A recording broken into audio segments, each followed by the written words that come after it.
Hello, I'm Dr. Mejia from Sports Medicine Center in Appleton, right here in Wisconsin.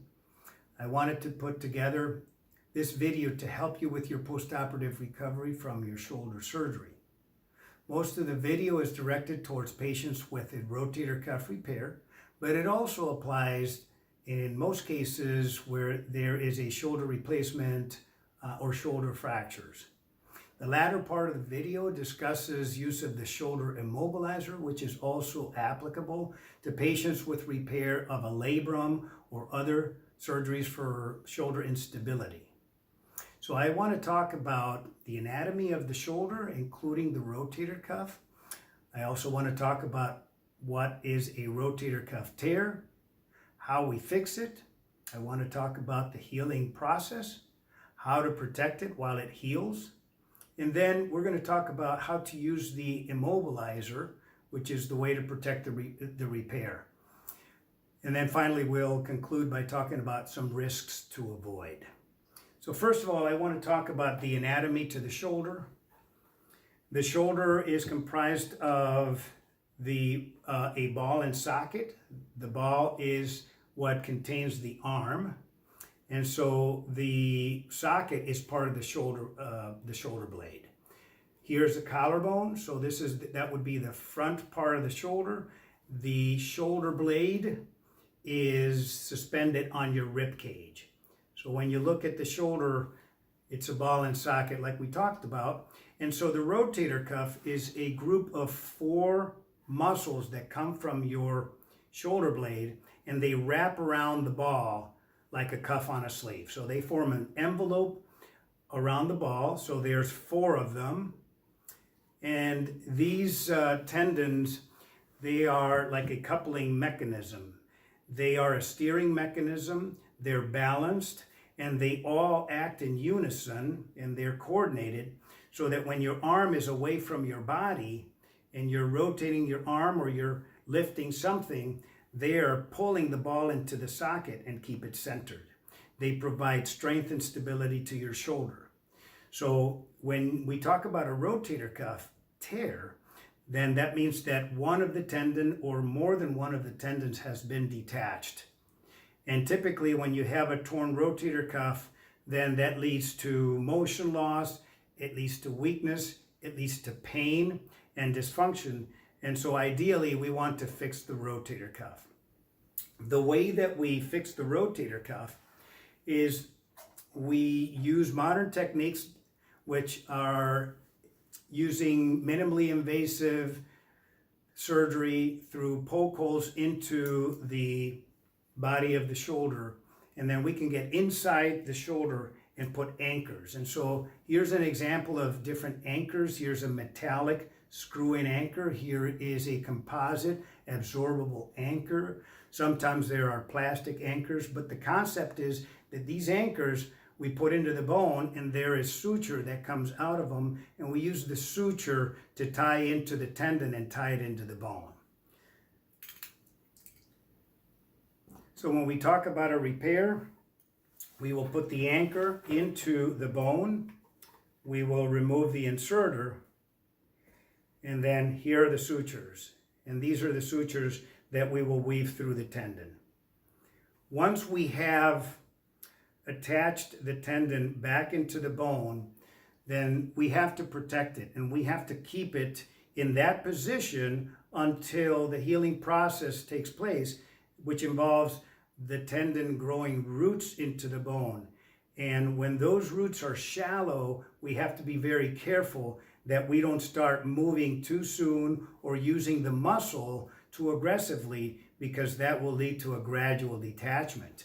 And so just to illustrate what that means, let's pretend that if we use a piece of tape and we use it to pretend that that's our repair, well, if we start using that muscle too early, you can see how we could gradually start to loosen it, or if we start to move it too soon, until eventually it can fail or it can become elongated, which is not what we want. So we want to really protect it so that when it heals solidly onto the bone. So part of the recovery process is using an immobilizer. And this gives a lot of people a lot of anxiety and a lot of confusion. So I have a couple simple suggestions about how to put it on, how to take it off, and how to protect your rotator cuff. So your immobilizer is basically a sling and a pillow. So this is the part that is the sling, which includes the cradle where your forearm will go in. There is a neck strap that is going to go over your neck. And then there's going to be a waist strap that goes around your waist so that your pillow is firmly attached to your body. So there are multiple different ways that you can put this on and take it off. I'll give you a couple suggestions. You can also look on the internet, and there are other great ideas. So basically, if you plan ahead, this is not that difficult. I see some people putting their immobilizer on and reaching around and lifting their arm to try to kind of get this around them, and that is risky. When you have the rotator cuff repair, if you actively lift your arm and you put pressure on it or you start moving it around, you will loosen it. You will loosen it, and that is where rotator cuff can potentially fail. So there's a difference between active movement and passive movement. Your physical therapist will go through exercises with you that are initially passive, and gradually they'll introduce some active assisted and active exercises. So a simple way to prepare ahead is to have a surface like another chair or a desk. And if you take your waist strap, this is what gives people a lot of difficulty, and you put it behind you, it makes it so much easier. You take your pillow, put it on your lap, and then here's your cradle. As long as your neck strap is away from you, you can slip your arm into the forearm cradle. Take your neck strap, put it around you, and all you have to do is reach behind you. There is your waist strap, and you clip it on. There is a thumb strap that you can put on. And then there is an additional forearm strap that you can use to finally secure the rest of the immobilizer. Here you're safe, and you can see how it fits perfectly. You can wear it to the side, you can wear it in front, or switch around so that you're comfortable. And that's a simple way to do it. To take it off is the reverse process. You can take your thumb strap off, the forearm strap off, undo the waist, take your neck strap off,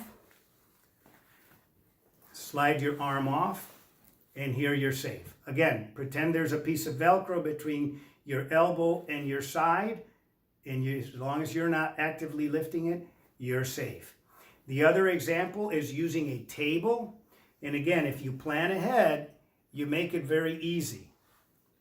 So we'll put the immobilizer on the table, put the neck strap away from you, take your waist strap, and I usually recommend that you weigh it down. Weigh it down with a book or a magazine, and that'll make things a lot easier. So that waist strap is the one that gives people a lot of difficulty. Slip your arm into your forearm cradle. Get your neck strap around you. And now you're good. You reach around you. Grab your waist strap. You clip it on. Thumb strap. Forearm strap.